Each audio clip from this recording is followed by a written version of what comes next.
There are three mantras. You utter these three mantras 3 times over, all the supernatural will be yours.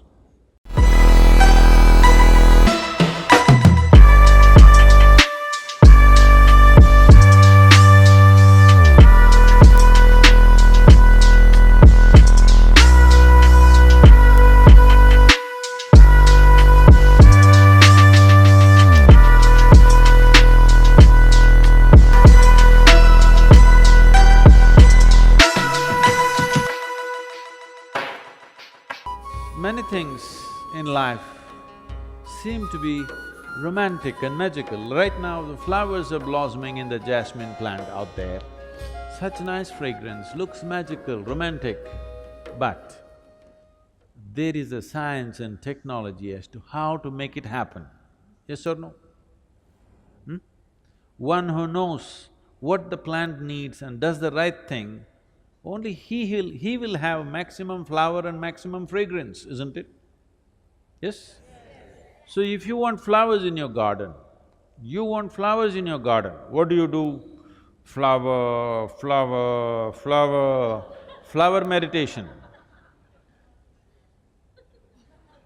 No, no flower meditation needed. You don't even have to think of a flower. You have to think of soil, you have to think of manure, you have to think of water, you have to think of sunlight, no flowers.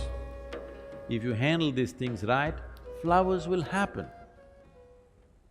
Flower is a consequence, fragrance is a consequence, it is not something that you do. Similarly, meditation is not something that you do. If you handle the body, the mind, the emotion and the energy properly, you become meditative.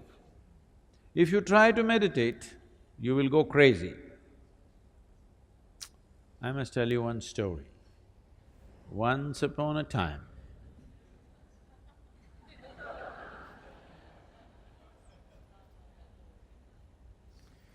there was a man in South India who wanted to get supernatural powers. What are supernatural powers, you know? Supernatural powers, you know what they are? Somebody wants to walk upon water, somebody wants to fly without an airplane, everybody walks on the floor, so somebody wants to walk on the ceiling.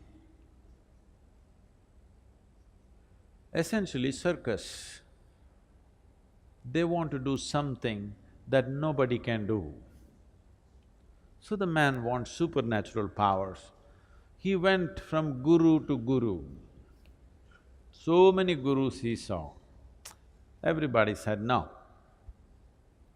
Then someone told him, these South Indian gurus, no good, no good. Because they're too conservative, they won't give you all this. I know a monk in Tibet where he has all the supernatural powers you want and he is willing to give it to you. Immediately our man set forth on a journey to Tibet. From South India to Tibet, walking across Himalayas, not an easy journey, but our man is determined. He wants supernatural powers. So he went all the way. He went to this monastery, the Buddhist monastery. The culture in the Buddhist monastery is very different from what we know here in South India. Here, people have been taught that Atiti Devo Bhava, that means a guest is God. If somebody comes to your home as a guest, you must treat that person like a god. Even if he happens to be your enemy somewhere else, when he comes to your home, you must treat him like a god. You must be saying in India, people see you and they're doing this because they want to treat you like a god. Because you come here, when they come to your place, they'll be different. But now that you're here, they want to treat you like a god. But in the Buddhist monastery, there is no such culture. If you go there, nobody will ask you who you are. Not because they don't care for you, because in their life, The biggest thing about their life is to find out who am I. If a new person comes just now, as soon as he comes, you ask him, who are you? It's a very big question. Yes? Very big question, isn't it? So they don't want to embarrass you with such a big question. So a new person has come, if you do not ask him, who are you, what is the next possibility? Where do you come from? Do you know where you come from? Now you came from China, that's not the point. Where do you really come from, do you know? From where you came into this life, do you know? Do you know? No. Where is that? Mother. Okay, to mother's belly, where did you come? You really don't know where you came from, isn't it? So they don't want to embarrass you with that question either.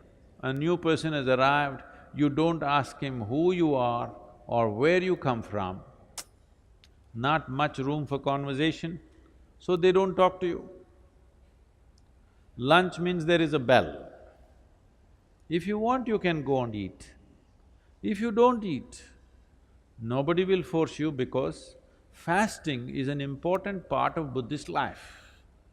If you are not eating, it is greatly respected, nobody will come and say, come and eat, because they think you're fasting. This is a strange situation for this man from South India. Because in South India, you must know this, if you go to somebody's home, it doesn't matter at which time of the day you go, you must eat. You tell them, no, no, no, I just had my dinner and came. It doesn't matter, you come to my home, you must eat. Because this is hospitality. This is a sure way to the hospital. Nobody asked him who you are, where you come and eat, nothing. He just hung around. When hunger overtook him, he went and ate and just hung around. 1 day, 2 days, 3 days, 3 weeks passed away. Nobody spoke to him. After 3 weeks, the old monk who was there called him. He knows why this man has come. He said, what will you do with supernatural powers? What will you do walking upon water? After 3 days, a boat will be better, you know. I will teach you the way of meditation. With this you can live a fruitful life. Our man said, no, no, no, no, I don't want your meditation. You think to learn meditation I have to come to Tibet? In India, we know every kind of meditation. Don't you forget, Gautama, the Buddha is an export from India. In many ways, the monk tried to dissuade him, but our man was determined, I want supernatural powers. Then the monk said, okay, if you must have it, tomorrow morning, 4 o'clock, take a dip in the river and come here. Let's see what we can do. The secrets of supernatural, I will give it to you. Our man went 4 o'clock in the morning, had a dip in the river. This is not South India, this is Tibet. Temperatures are all minus. He took a dip, turned half blue. He went and sat in front of the monk. The monk looked at his condition and his determination. He said, see, this is very simple. There are 3 mantras. You utter these 3 mantras 3 times over, all the supernatural will be yours. Shall I reveal the mantras to you? Buddham sharanam gacchami, Dhammam sharanam gacchami, Sangham sharanam gacchami. These 3 mantras 3 times over you utter, all the supernatural is yours. Only thing is, when you're uttering the mantra, you should not think about a monkey. Is that all? That is all. Can I go, please? Our man came out of the monastery really jumping with joy. The fool of a monk revealed all the secrets of supernatural, and he tells me, don't think about a monkey. What does he know about my culture? Here we think of Vedas, Upanishads, Brahma Sutras, these are all the great scriptures. Why will I think about a monkey? Am I a hunter? I have not seen a monkey in the last 10 years. Like this, thinking about monkeys, he came down to the Indian part of Himalayas. There is a sacred river in India, you heard of this? He came down to the sacred river Ganga, had a dip in the river, sat down. Buddham, monkey. Monkey means another dip in the river. Sat down, Buddham, monkey, another dip in the river. Buddham, monkey, another dip in the river. In various yoga postures he tried. Bu means monkey comes. 1 week of intense practice, he came to your place, he does not have to do anything. Only monkeys, inside monkeys, outside monkeys, a universe full of monkeys. Now, he could not sit, stand or sleep, monkeys everywhere, inside, outside, everywhere monkeys. Now he went back, all the way back to Tibet once again. He went to the monk and said, I don't want your supernatural powers, first relieve me from these monkeys. Now, this is the nature of your mind. If you say, I don't want something, only that will happen in your mind, isn't it? Only monkeys. No, no, no, no, don't think of a monkey. No, you cannot think of a monkey. Only monkey. The more you do that, more monkeys will happen.